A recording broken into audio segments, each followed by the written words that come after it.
Vamos a abrir la palabra de Dios y nos vamos a ir ahora al libro de Efesios, capítulo 6, y vamos a exponer del 14 al 18, comenzando en el versículo 10. Por lo demás, fortaleceos en el Señor y en el poder de su fuerza, revestíos con toda la armadura de Dios para que podáis estar firmes contra las insidias del diablo, porque nuestra lucha no es contra sangre y carne, sino contra principados, contra potestades, contra los poderes de este mundo de tinieblas, contra las huestes espirituales de maldad en las regiones celestiales. Por tanto, tomad toda la armadura de Dios, para que podáis resistir en el día malo, y habiéndolo hecho todo, estar firmes. Estad pues firmes, ceñida vuestra cintura con la verdad, revestidos con la coraza de la justicia, y calzados los pies con el apresto del evangelio de la paz, en todo tomando el escudo de la fe, con el que podréis apagar todos los dardos encendidos del maligno. Tomad también el yelmo de la salvación y la espada del Espíritu, que es la palabra de Dios. Con toda oración y súplica, orar en todo tiempo en el Espíritu, y así velar con toda perseverancia y súplica por todos los santos. Y orad por mí, para que me sea dada palabra al abrir mi boca, a fin de dar a conocer, sin temor, el misterio del Evangelio. Bueno, no sé cuántos recuerdan de que en la primera parte de este mensaje yo hablaba de que el énfasis prioritario en el Nuevo Testamento es acerca de estar firmes en su palabra. Que mi rol, mi responsabilidad primaria no es ofensiva sino defensiva. Que ciertamente Dios me dio una posición el día que me llamó a su presencia, y ahora Él lo que me ha pedido es que defienda la posición que Él me entregó. Nosotros no estamos peleando para ganar una batalla, la batalla fue ya ganada. El día que Él me llamó, me entregó una posición, me vistió con una armadura, me pidió que resistiera hasta el punto de la muerte si fuera necesario, que permaneciera firme en mi posición. Pero Satanás ya fue derrotado, lo leímos en Colosenses 2:15. Habiendo despojado a los poderes y las autoridades, hizo de ellos un espectáculo público, triunfando sobre ellos por medio de él. Ese día, ese Viernes Santo, antes de su resurrección, Cristo hizo tres cosas con los poderes de las tinieblas, con Satanás y sus entidades. Número 1, los derrotó. Número 2, los avergonzó. Número 3, los desarmó. Y todo eso está en este versículo que yo acabo de leer. De alguna manera, Cristo se burló de los poderes de las tinieblas el día que Él murió en la cruz e hizo un espectáculo público delante de ellos. Yo no necesito ganar la guerra está ganada. El enemigo rehúsa aceptar su derrota. Dios simplemente me ha pedido defender la posición que Él me entregó el día que me dio salvación. Y en ese sentido me ha pedido estar firme en su fe, en su palabra, en su voluntad, en su propósito y en su propósito soberano. Yo no necesito ya vivir cuidando tanto del enemigo. Dios ha dicho que Él es mi escudo.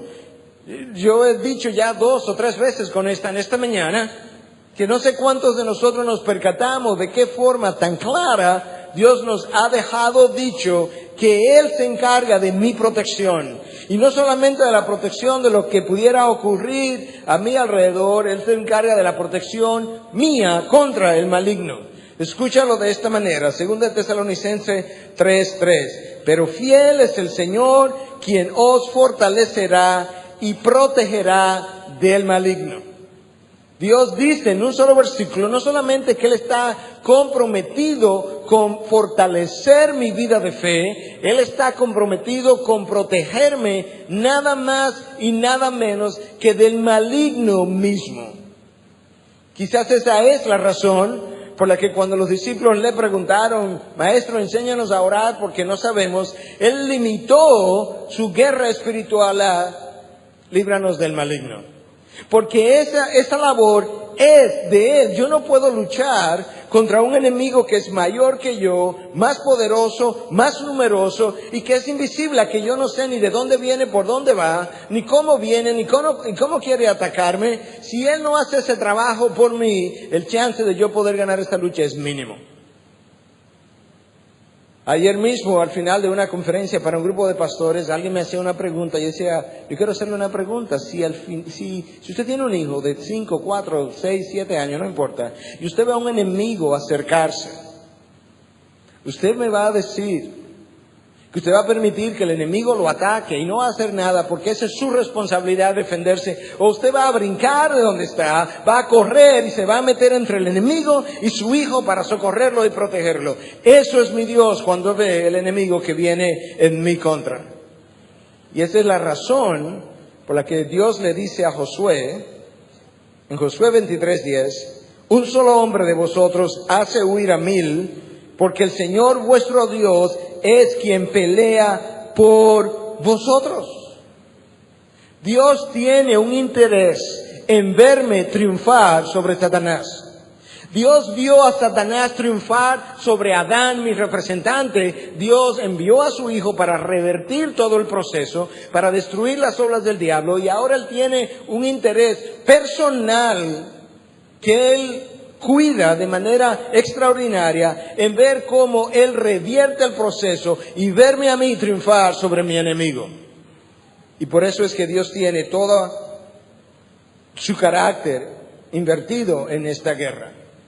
Tanto así que oye como Juan lo dice en 1 Juan 5:18, sabemos que todo el que ha nacido de Dios no peca, sino que aquel que nació de Dios, escúchame ahora, si tú has nacido de nuevo, ¿qué es la pregunta? Pero todo aquel que nació de Dios, Dios lo guarda y el maligno no lo toca.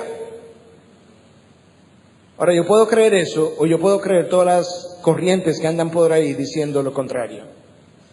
Dios afirma en su palabra que cuando yo nazco de nuevo, Él me ha comprado por sangre, yo paso a ser su propiedad y que Él pone un sello alrededor de mí de tal manera que el maligno no me toque, a menos que Dios dé permiso.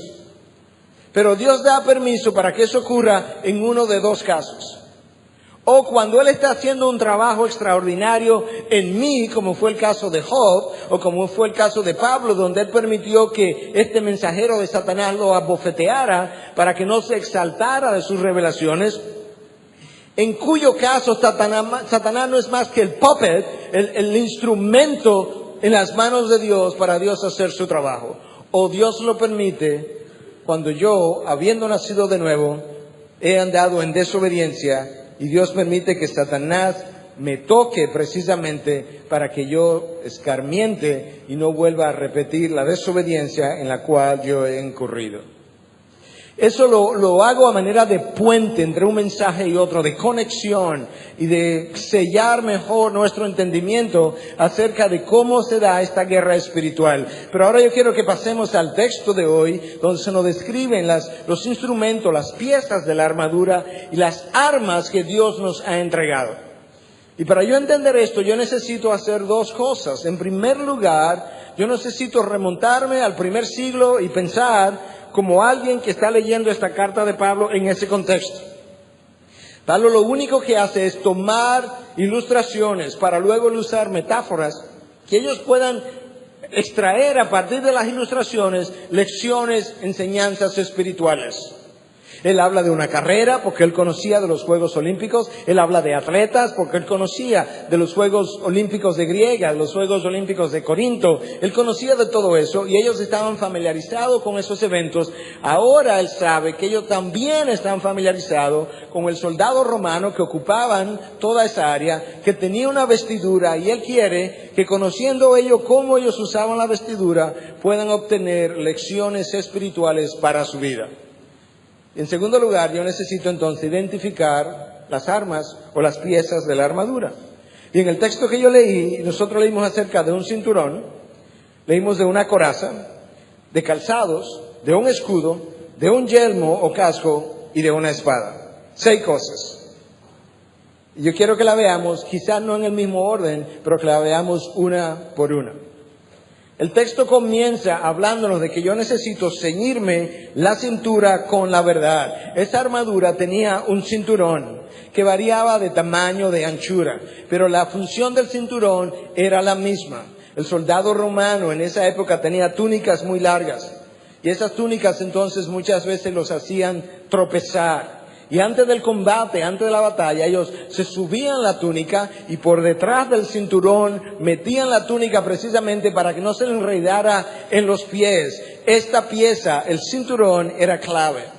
En segundo lugar, era en ese cinturón donde ellos colocaban la espada con la que se iban a defender. Eso es una pieza clave, porque esa pieza sostiene mi instrumento ofensivo. Y en tercer lugar, el soldado romano tenía una coraza que le cubría el abdomen, el tórax, el abdomen por delante y por detrás, y esa coraza estaba atada, relacionada al cinturón también. De tal forma que si este cinturón no quedaba bien puesto, no quedaba bien atado, el chance de que esa armadura se deshiciera en medio del combate y de que el soldado entonces perdiera el combate era sumamente alto. Y quizás por esto Pablo comienza con el cinturón de la verdad, para que yo entienda ahora cómo eso se aplica a mi vida. La palabra verdad es crítica en la revelación de Dios, hasta el punto que Cristo dijo, yo soy la verdad. 396 veces aparece esa palabra en la Biblia de las Américas, casi 400 veces. Y nos da una idea de qué tan importante es esto para Dios, de varias maneras. Pero lo primero que yo necesito entender es que yo no puedo tener victorias espirituales si yo no ando en verdad. ¿Cuántos hijos de Dios pretenden tener victorias en el ámbito espiritual andando en pecado y por tanto fuera de la verdad?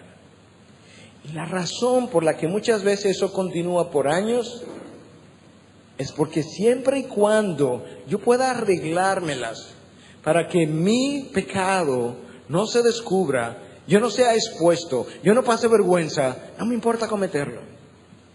Mi problema no es tanto con la ofensa a Dios, sino con la vergüenza que pudiera pasar. Pero resulta que cuando Dios me ve, Él no está interesado en que yo pase o no vergüenza. Ese no es su problema. Él está interesado en que yo viva una verdad, no solamente delante de los hombres, sino en el interior de mi corazón. David decía en el Salmo 51, versículo 6, he aquí, tú deseas la verdad en lo más íntimo y en lo secreto me harás conocer sabiduría. David sabía y aprendió que Dios no tiene un interés en que yo quede bien delante de los hombres, ni que los hombres piensen que yo soy veraz. No, que Dios tiene un interés en que en el interior de mi corazón, ese corazón sea congruente con su verdad. Es ahí en el interior donde Dios quiere que yo viva esa verdad. Él va a pesar en su balanza mi corazón y Él va a saber si me halló o no en verdad. Salmo 86, 11, escúchame, oh Señor, tu camino. O mejor dicho, enséñame, oh Señor, tu camino. Andaré en tu verdad. Unifica mi corazón para que tema tu nombre. Nota cómo el salmista une esta idea. Andaré en tu verdad y unifica mi corazón. El corazón que está dividido, el corazón que tiene alianzas con el reino de las tinieblas y el reino de la luz a un tiempo, es un corazón dividido y es de ese hombre que Santiago habla y dice que ese es un hombre que es inestable, que es de doble ánimo y que es inestable en todos sus caminos. La división que mi corazón experimenta, que quiere estar aquí y quiere estar allí a un tiempo, me hace inestable en todos mis caminos. Imagínate a un soldado romano en medio de una batalla, que en todos sus caminos él tenga inestabilidad, que no haya un momento de la guerra donde él se sienta firme. ¿Te das cuenta de lo crítico que es esta unificación de criterio dentro de mi corazón? Pero resulta que lo que va a unificar mi corazón es la verdad en mi interior. El Salmo 145, 18. El Señor está cerca de todos. No, eso no es lo que dice. Así es como comienza. El Señor está cerca de todos los que le invocan. No, así es como sigue, pero así eso no es lo que dice. Escúchame cómo es que dice. El Señor está cerca de todos los que le invocan, coma, de todos los que le invocan en verdad. ¿Cuántas veces no hemos nosotros en oración invocado el nombre del Señor, no estando mi vida en verdad? Dios dice, yo no me acerco al que invoca mi nombre simplemente, yo me acerco al que invoca mi nombre y al invocarlo está en la verdad. El mismo salmista escribe más adelante en el Salmo 66, 18 y dice, si yo albergara iniquidad en mi corazón, Dios no me escucha. Es la misma idea.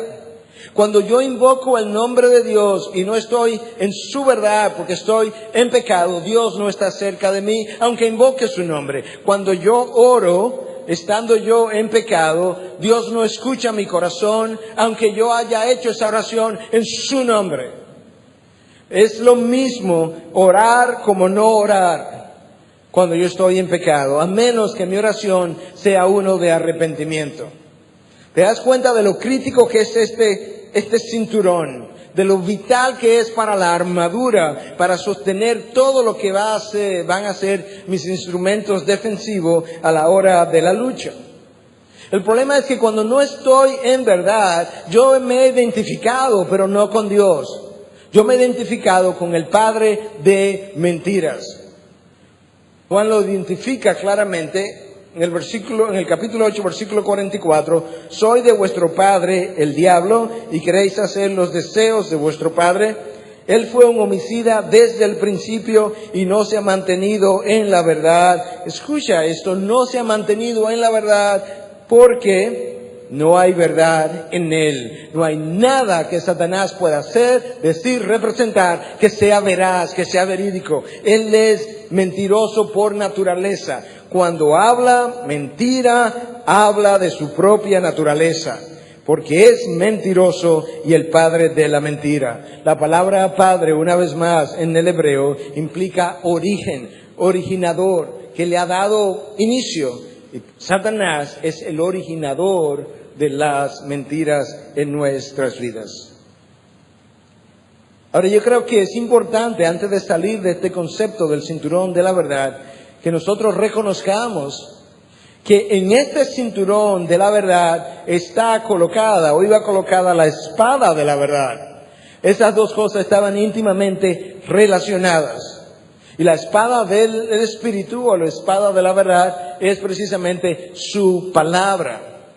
Y si hay algo que nosotros sabemos de la historia del pueblo de Dios por cientos de años que ha sido repetitivo, es que ese pueblo ha sufrido de dos males con relación a su palabra.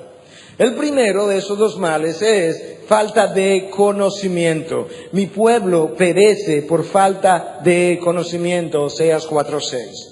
Dios no ha dicho que su pueblo perece por falta de instrucción sobre guerra espiritual. No, Él no ha dicho eso. Dios ha dicho que su pueblo perece porque ese pueblo no conoce su palabra, ni ha tenido hambre por ella. Y número dos, el otro mal del cual ha sufrido el pueblo de Dios es ortodoxia, conocimiento de la palabra en la cabeza, sin ortopraxis, sin práctica de la palabra.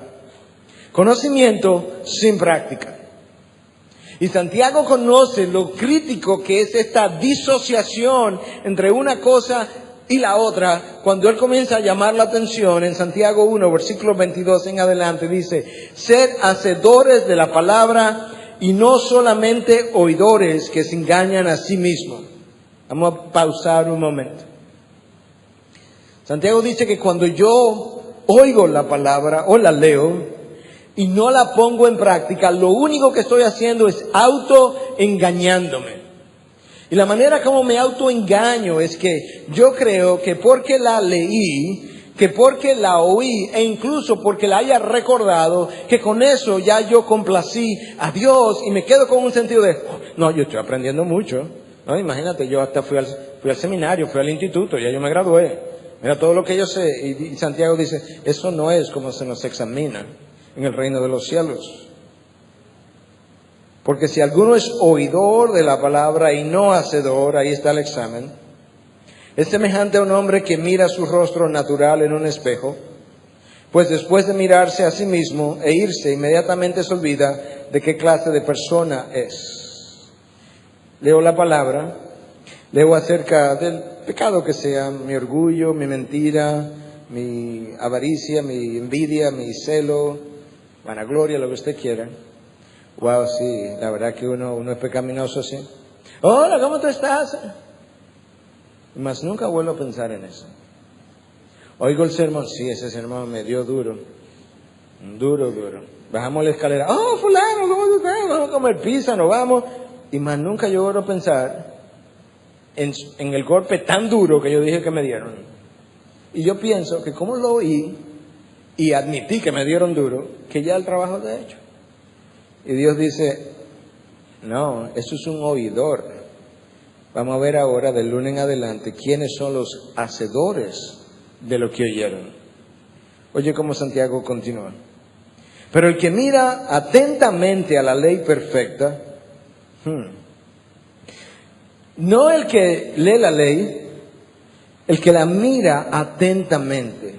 El que lee un versículo y dice, wow, déjame leerlo otra vez. Y vuelve y lo lee. Y cuando va 3 versículos más adelante, no es que el versículo 7, déjame leerlo otra vez, porque eso me ha confrontado. Y en ese mirar atentamente, cuidadosamente, repetitivamente, el que mira atentamente la ley perfecta, la ley de la libertad, y no solamente que le dio para adelante y para atrás a su lectura, y permanece en ella, no olvidándose, no habiéndose vuelto, un oidor olvidadizo, sino un hacedor eficaz, este será bienaventurado en lo que hace. El bienaventurado no es el oidor. El bienaventurado no es ni siquiera el meditador. El bienaventurado no es ni siquiera el recordador, el que recuerda, el que memoriza. El bienaventurado es el hacedor de lo que oyó. Y es bienaventurado en lo que él hace. Ahora Santiago llama a esta ley de Dios, no la ley restrictiva de mi voluntad y de mi vida, sino la ley de la libertad. La ley que me liberta de mis patrones de pecado, de mis formas de pensamiento, de mis hábitos. La ley que finalmente, cuando es puesta en práctica, me permite vivir la libertad que Cristo compró en la cruz para mi vida. Por eso es que le llama la ley de la libertad. A menos que yo ponga en práctica su ley, yo no voy a poder edificar mi vida libremente, porque estaré amarrado a patrones de pensamiento y de pecado. Ahora, la palabra no solamente me da libertad, la palabra, dice el Salmo 119, versículo 133, que afirma mis pasos en tu palabra. Otra traducción dice que ordena mis pasos con tu palabra. Una vida desorganizada es una vida no vivida en su palabra. Una mente no organizada es una mente que no está saturada de su palabra. Cuando nosotros venimos a los pies de Cristo, entramos con una vida desorganizada de actividades, de prioridades, y en la medida en que la palabra va saturando mi mente, esa palabra va organizando mis prioridades, y en la medida en que mis prioridades quedan organizadas, mis actividades quedan organizadas. Y quizás eso es un buen momento para preguntarte, ¿qué tan organizada está tu vida? ¿Qué tan organizadas están tus prioridades? ¿Qué tan organizadas están las actividades que tú haces de día a día? Porque mi grado de organización o desorganización está directamente relacionado al grado, al tiempo que paso enfrente del espejo de la palabra. E incluso ese texto no solamente dice que la palabra ordena mis pasos, el versículo 133 del Salmo 119, sino que termina diciendo que al ordenar mis pasos, que ninguna iniquidad me domine. La razón por la que nosotros persistimos en patrones de pecados, en la que recurrimos una y otra vez, es porque esos patrones me dominan. Y lo que me está dominando es mi forma de pensar que yo no he logrado destruir. En la manera en que yo pienso y vuelvo a pensar de la misma manera, de esa misma forma yo vuelvo a pecar de la misma manera. Y eso es lo que tiene que ser destruido por su palabra. Dios dice claramente, no es mi palabra como el martillo que destroza la roca. Su palabra tiene que penetrar mi mente y destrozar formas de pensamiento que tienen años arraigadas, que me han convencido de que la vida es así, que me han convencido de que esto es así y no asado. Y en la medida en que eso permanece, eso me vuelve a llevar a otro patrón pecaminoso de actuar una y otra vez. Y me domina. Y el desarrollo de ese dominio propio sobre esos patrones y la destrucción de esos patrones viene dada por la palabra. De lo contrario, mis emociones una y otra vez me van a llevar a entrar en problemas de forma recurrente. El instrumento que Dios usó, no solamente para santificarme de la manera que estamos hablando, sino para yo pelear esta batalla, es su palabra. El instrumento que Dios usó para desplazar a Satanás, empujarlo y volverlo a hacer llegar o ir a su lugar es precisamente la palabra. Cuando Cristo estuvo en el desierto una y otra vez al ser tentado, ¿qué es lo que Él hace? Él desenvaina su palabra, Él desenvaina la palabra de Dios, su espada, y una y otra vez lo único que hace es, escrito está. Próxima tentación, próximo ataque, escrito está. Próxima tentación, escrito está. Y se limitó a algo puramente defensivo de su posición. Satanás vino, le tergiversó la palabra, él se la citó. Si tú lees cuidadosamente te das cuenta que Satanás le citó salmos al autor de la palabra, como si él no la conociera, pero se la distorsionó. Y lo único que Cristo hizo fue sacar su espada y corregirlo y simplemente decirle, escrito está. Esa es la manera como yo estoy supuesto a librar esta batalla. En la manera en que Cristo resistió firme en su palabra, en esa misma manera el texto de Lucas 4 y Mateo 4 nos dicen que Satanás lo dejó por un tiempo. Eso es exactamente lo que Santiago me dice. Resistir al diablo y él huirá de vosotros. Mi posición, mi rol, mi responsabilidad, mi llamado no es a salir a buscar a Satanás, no es a salir a cazar demonios. Mi responsabilidad, mi llamado es a resistirle en la posición que Cristo me ha dado, y cuando yo haga eso, Él huirá de mí. Y Él hizo eso cuando Cristo le resistió en el desierto. Esa palabra de Dios, definida como la espada del Espíritu. Dice Hebreos 4:12 que es más cortante que cualquier espada de doble filo. En la antigüedad habían dos tipos de espadas. En cuanto al filo, habían largas y cortas, pero en cuanto al filo, había una espada que tenía filo por un solo lado y había otra espada que tenía filo por los dos lados. La más temida era la espada de doble filo, porque por donde quiera que pasaba, cortaba. Ahora, nota la diferencia entre la espada del hombre hecha por ese soldado romano y la espada del Espíritu. En primer lugar, la espada que el hombre hace, lo único que puede hacer es cortar el cuerpo, pero la espada del Espíritu de Dios es capaz de cortar hasta el alma, hasta lo profundo de mi ser, hasta lo más recóndito de mis intenciones. ¡Wow! Cuando Esteban estaba siendo apedrado y él está respondiendo con la palabra de Dios, dice que sus enemigos, los que lo estaban victimizando, se sintieron compungidos en el corazón. Cuando tu enemigo, el que está tratando de eliminar tu vida, oye la palabra y se siente traspasado en el interior de su corazón, eso debió haber sido poderoso, lo que salió de los labios de Esteban. Así de poderosa es la palabra de Dios. Corta hasta lo más profundo del ser del individuo.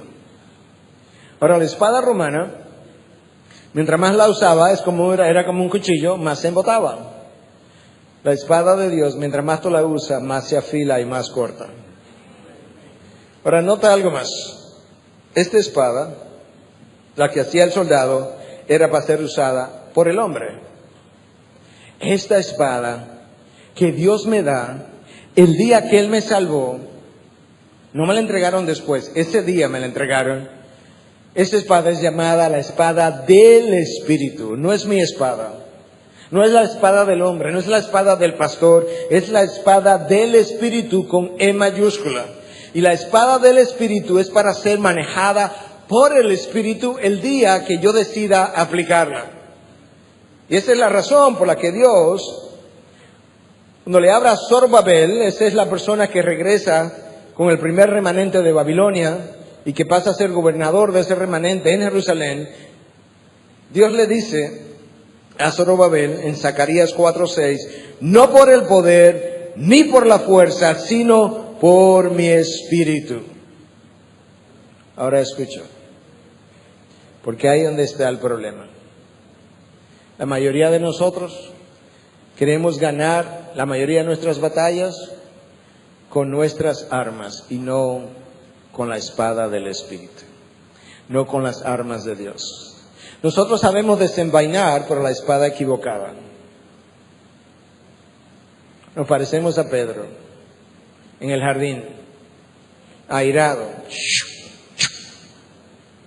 Bueno, nosotros no tenemos una espada. Por lo menos en esta iglesia no he visto a nadie con una. No desenvainamos esa espada, pero desenvainamos la lengua. Más larga todavía. Y de allá atrás. Desenvainamos la ira. Esa arma es ilegítima. Desenvainamos el arma de mi derecho. Eso es ilegítimo.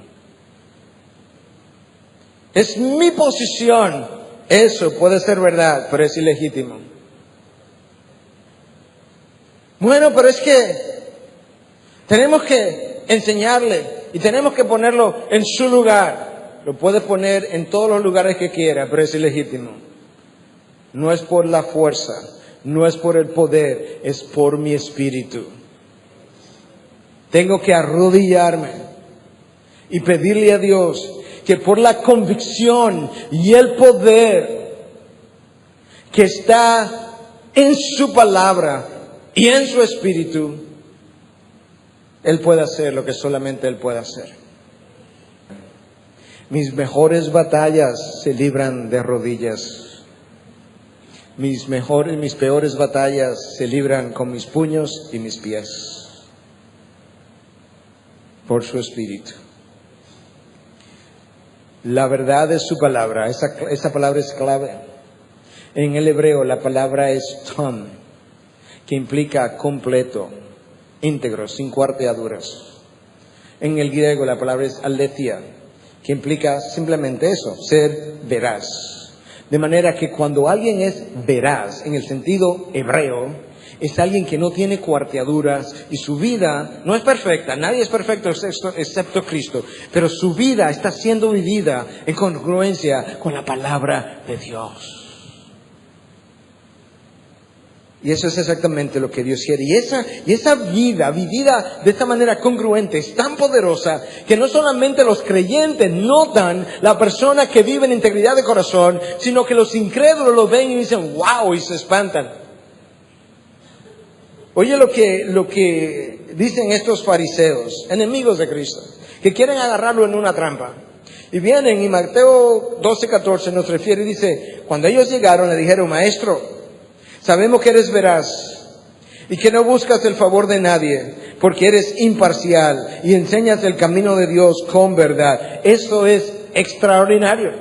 Los fariseos enemigos vienen y dicen: maestro, nosotros no estamos de acuerdo contigo, pero si hay algo que tenemos que decir, te damos el crédito de que tú eres un hombre veraz, es que tú no le comes cuento a nadie, tú eres imparcial, tú no buscas el favor de nadie.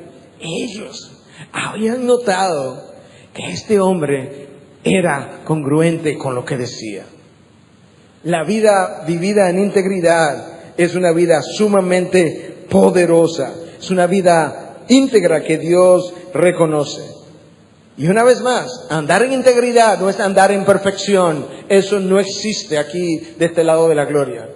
Andar en integridad es actuar con motivaciones, con deseos que sean propicios a lo que son los propósitos de Dios, aunque en la ejecución de esas cosas y en nuestra falibilidad nos vamos a equivocar y vamos a pecar. Pero mi intención, cuando comencé, mis motivaciones, los orígenes de lo que quería hacer, eran conforme a la palabra de Dios. Y de ahí la necesidad de que mi cinturón, mi vida de veracidad, mi espada, la palabra de Dios, la palabra de verdad, sea congruente con la coraza de justicia de que habla este texto. La coraza de justicia, esa palabra ahí es righteousness, rectitud moral. Cuando se refiere a Dios, habla de la perfección moral de Dios. Cuando se refiere al hombre, habla de la rectitud moral del hombre. En la antigüedad, esta coraza fue hecha para proteger el corazón, un órgano vital. Ellos creían que en el corazón residía la mente y la voluntad, y el intestino, porque ellos creían que en los intestinos era el asiento de las emociones. La coraza se supone que es mi vida, es una coraza de justicia. Mi vida de rectitud moral debe proteger partes vitales de mi vida, tan vital como lo es el corazón, tan vital como lo es el resto de lo que yo soy. Y de ahí entonces que mi rectitud moral, la coraza, esté íntimamente relacionada al cinto de la verdad, y eso relacionado a la espada del Espíritu, a la espada de la verdad, porque esas tres cosas producen un mismo resultado. 3 de las 7 hemos mencionado el casco, la próxima pieza o el yelmo de la salvación, como es mencionado. Habíamos dicho que, o mejor dicho, quizás no lo he mencionado aún, en servicios anteriores lo mencioné, el yelmo, el casco del soldado romano tenía extensiones hacia la cara para proteger el rostro de posibles espadazos que pudieran darle, pero tenía también una extensión hacia atrás para proteger el cuello de que alguien no viniera y cortara la cabeza desde atrás. La función del casco era proteger un órgano tan vital como es la cabeza, dentro de la cual está el cerebro. Y Pablo está tratando de ayudarme a entender ahora cuál es la lección espiritual que él quiere que yo aprenda o deduzca de este casco que ellos habían visto tantas veces en las calles. Y es que en esa mente, precisamente es el campo de batalla, como dijimos. Ahí se registran, se mueven las motivaciones y las intenciones de mis pensamientos.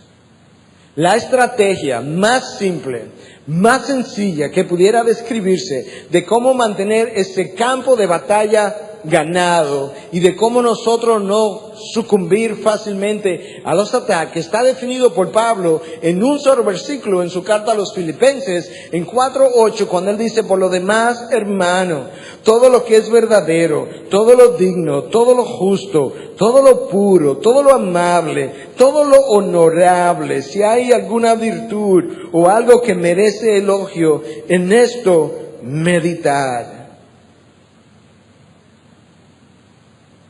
¿Tú te imaginas? Si tú y yo al levantarnos día tras día, hasta al acostarnos, en lo único que pensamos ese día fue en lo justo, en lo amable, en lo digno, en lo honorable, en lo sagrado, en lo puro. ¿Tú te imaginas todos los malos pensamientos que nos hubiésemos evitado? No solamente pensamientos lujuriosos o de celos y de envidia, todas las acusaciones, todas las cosas, no, porque me hizo eso, no, porque me hizo aquello, y cuando me diga esto le voy a decir lo otro, no, lo que tú sabes, ¿tú te imaginas? Mira aquello, mira cómo anda, mira lo que dijo ahora, y mira sin embargo lo que hizo ayer.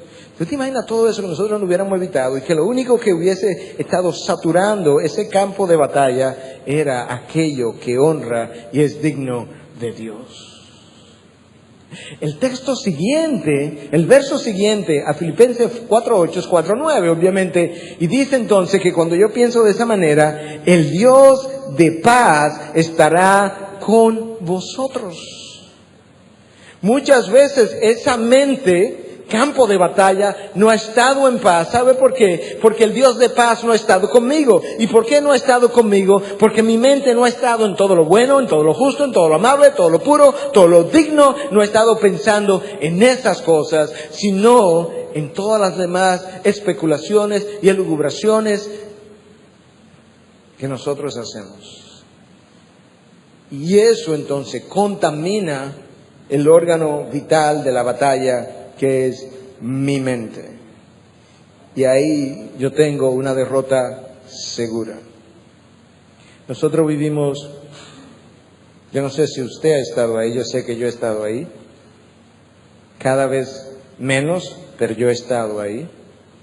Vivimos dudando de las intenciones de los demás y que si no son como las nuestras no son correctas. Y a veces es así, pero muchas veces no es así.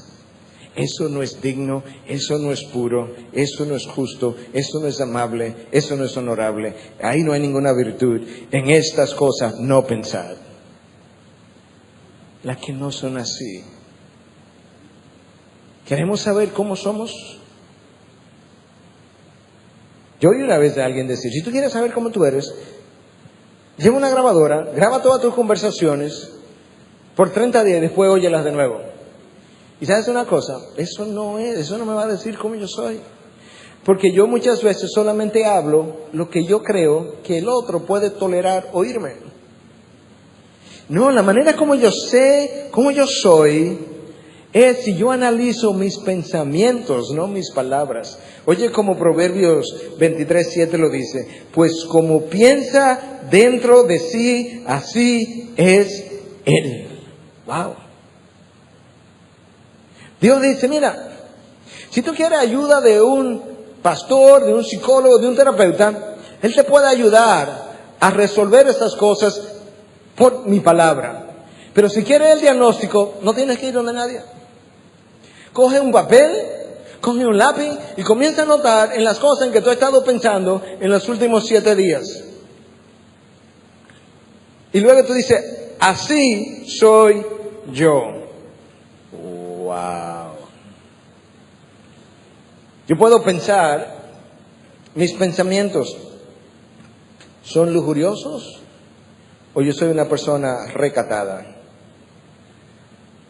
Soy enjuiciador, condenador, acusador o tolerante. ¿Cómo pienso con frecuencia?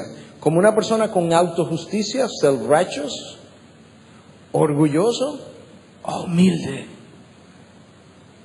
Y aquí ya yo vuelvo a parar una vez más, porque ahora se hace un poquito más difícil esta diferenciación. Porque usualmente el que tiene pensamiento de lujuria dice, pastor, yo tengo un problema con la lujuria.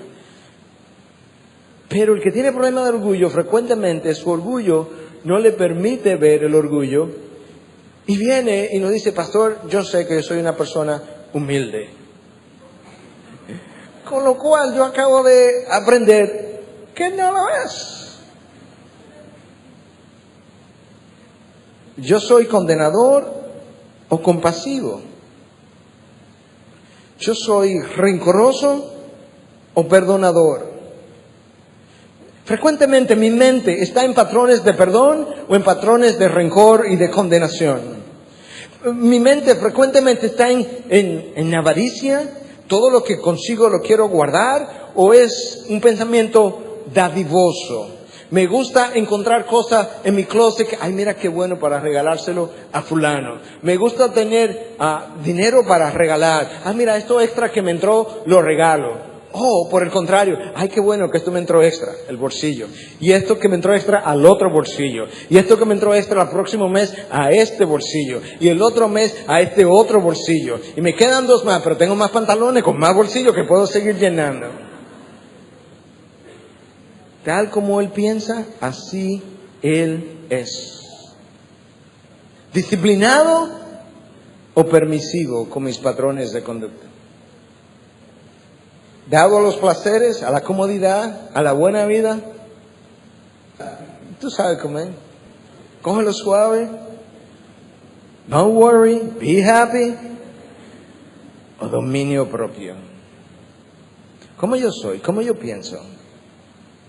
¿Qué es lo que circula con frecuencia por mi mente? Porque así yo soy. Lo que pensamos, eso es lo que somos. Dios me está diciendo, ponte el casco, cuida tu mente. Hermanos, es increíble. Yo lo sé no solamente por leerlo, lo sé no solamente porque doy consejería, yo lo sé, en caso que no lo hubiesen notado. Yo soy un ser humano igual que ustedes. Y donde ustedes han estado, yo he estado, con toda probabilidad. Y yo sé lo increíblemente fácil que un pensamiento que yo autogeneré, o un pensamiento que otro vino y me trajo, y que Satanás me lo mandó envuelto de la mejor manera posible, entró a mi mente, y lo fácil que cambia mi ánimo de estar animado a estar desanimado. A estar animado a ir corriendo rápido, a decir, no hombre, esto no vale la pena. Es increíble la forma tan rápida en que nosotros podemos pasar de un estado a otro, en solamente un pensamiento traído por una persona, y a veces ni traído por nadie, sino que mi mente lo autogeneró. Y cambiamos. Por eso que Dios dice, ponte bien ese casco, porque tu mente tiene que estar protegida hasta de ti mismo. Tiene que proteger tu mente. Porque somos presas tan fáciles, somos tan influenciables. Y podemos ser más o menos influenciables. Y hay muchas cosas que me hacen hacer más o menos. Mi temperamento es uno. Hay temperamentos que son más influenciables que otros. El cultivo o no de una mente bíblica es otro. La madurez espiritual alcanzada en mi vida es otro patrón que influencia o determina eso. Mi experiencia observando a Satanás obrar a partir de lo que la palabra dice. Pablo dice, no somos ignorantes de sus ardices. Que yo necesito ser un individuo que está alerta viendo, por aquí puede venir el enemigo. Y si tú piensas que eso es volverme paranoico con relación a Satanás, no, Pedro me dice eso en primera de Pedro 5:8, me dice, sed de espíritu sobrio, estad alerta. Y en el lenguaje original eso es exactamente eso, es como un radar que tú estás, ten cuidado porque ahí hay un frente abierto. Ten cuidado porque aquí hay una apertura, una grieta que se abrió, porque él es un observador minucioso de las mínimas grietas para entrar por ahí. Y oye lo que Pedro dice, la razón para estar alerta. Vuestro adversario, el diablo, anda al acecho como león rugiente buscando a quien devorar. Él fue una serpiente, y como serpiente fue un gran engañador, pero como león es un enorme destructor. Es un destructor de reputaciones, de carácter, de individuos, de matrimonios, de familias, de relaciones, de iglesias, de amigos, de relación con Dios. Es un león. Y no solamente que un león, rugiente, amenazante. No permitas ni que te engañe, ni que te desanime, ni que te destruya, pero mucho menos que te use, ni para engañar, ni para destruir, ni para desanimar. 2 piezas más y terminamos. Los calzados. Pero mira cómo los calzados son descritos. Calzados los pies con el apresto del Evangelio de la paz. Los zapatos, me voy a poner, cluck, cluck, mis sandalias son el Evangelio. Las sandalias del soldado romano eran especiales para andar en todo terreno, como las jipetas que son todo terreno, así más o menos. Y esas sandalias entonces, para la armadura, Dios dice, eso es mi Evangelio. No te vayas a agarrar con otra cosa que no sea mi Evangelio, que es poder de Dios para salvación. Qué hermosos son los pies de aquellos que traen buenas nuevas. Ahí están las sandalias. Estas son las sandalias del guerrero. Los pies calzados con el apresto del Evangelio de la paz. Estas son las buenas nuevas. Y Pablo dice en Romanos 10, qué hermosos son los pies de aquellos que traen buenas nuevas. Vienen calzados de esa manera. Y finalmente, el escudo de la fe. No voy a decir mucho, pero yo creo que lo que tengo que decir es suficiente para ilustrar la importancia de esta pieza de la armadura. Sin fe es imposible agradar a Dios. No difícil, no pesado, imposible. Número 1. Número 2. Todo lo que no es de fe es pecado. No la mayoría de las cosas. Todo lo que no es de fe es pecado. Y eso también es palabra de Dios. El texto me dice que el escudo de la fe es la parte de la armadura con la que yo voy a apagar todos los dados encendidos o incendiados del enemigo. Todas aquellas cosas que él me tira para atacarme, yo puedo repelerlo con el escudo de la fe. Ahora escúchame, que aquí no dice que es el escudo de mucha fe. El problema de la fe no es en lo mucho o en lo poco. Ya lo he ilustrado de esta manera en esta mañana. Yo puedo tener una enorme fe en una silla de 3 patas que me va a soportar. Me siento, me caigo y me rompo una vértebra. Y mira, y pensar que yo tenía fe en esa silla, sí, pero que el problema no era la fe. El problema es dónde depositaste la fe. Próxima experiencia, veo otra silla con patas bien gordas, bien rígidas, 4, no 3. Digo, bueno, es que yo tengo miedo de sentarme en silla basada en la última experiencia. Yo tengo poca fe, pero me voy a sentar y me siento y no me caigo. Entonces resulta que me fue mejor con poca fe que con mucha fe, porque donde yo deposité la fe era diferente. De tal manera que mi fe, que va a resultar en una gran defensa contra el enemigo, es aquella fe que está depositada en la persona de Dios, en su palabra, en su carácter benevolente y en su soberanía. Pero eso tiene una connotación en la praxis, en la práctica, diferente a como la mayoría de nosotros entendemos la fe. Tenemos mucha fe.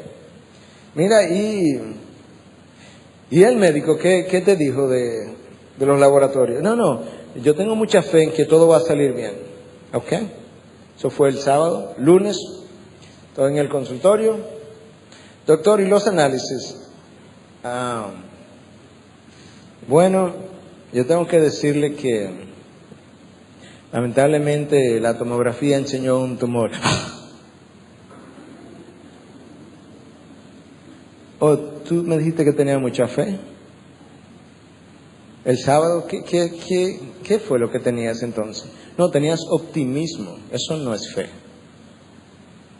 Optimismo es una condición de positivismo de mi mente. Fe es que el sábado, cuando tú y yo hablamos, yo tengo mucha fe en que salga bien o salga mal, mi Dios está en control.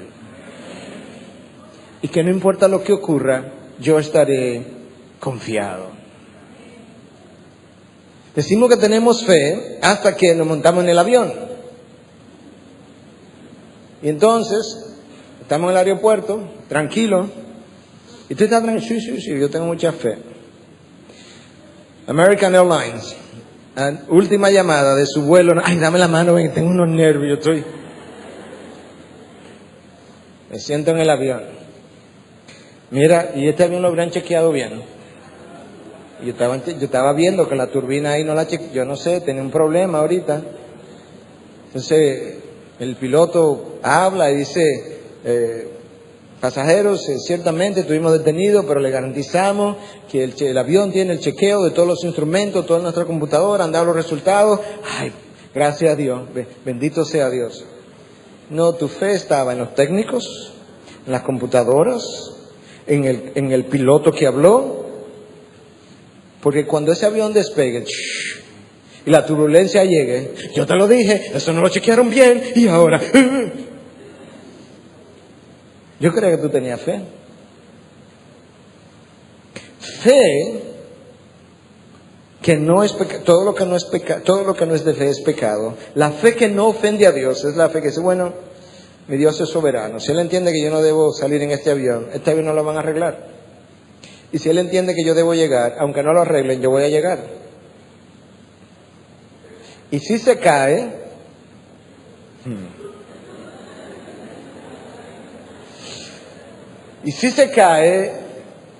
yo no voy a llegar para donde yo salí. Pero yo voy a llegar a donde Dios me había mandado buscar. Y cuando yo entre por sus puertas, yo voy a decir, y yo pensando que iba a decir que para Miami, que más nunca yo quiero volver para ese lugar. Porque habrás descubierto que es verdad que ojos humanos no han visto, ni oído han oído lo que Dios ha preparado para aquellos que confían en Él. Ese es el escudo con el que apagas los dardos encendidos del enemigo. Que en las peores circunstancias, en los peores momentos, cuando las cosas no salen bien, yo mencioné cosas catastróficas, que puede ser de un avión o puede ser de tu salud, pero pueden ser cosas pequeñas, de la relación con tu hijo, con tu hija, con tu esposo, con tu esposa, con tu novio, con tu novia, con un amigo, que cuando las cosas no salen bien, tú puedes decir, yo sé, hoy fue un día de turbulencia, hoy fue un día de tormenta, pero yo estoy confiado en que Dios va a actuar y va a hacer que esto coopere para bien. Y si somos hijos de Él los dos, o los tres, o los cinco, esto cooperará para el bien de todos. Y que yo puedo descansar en esa realidad.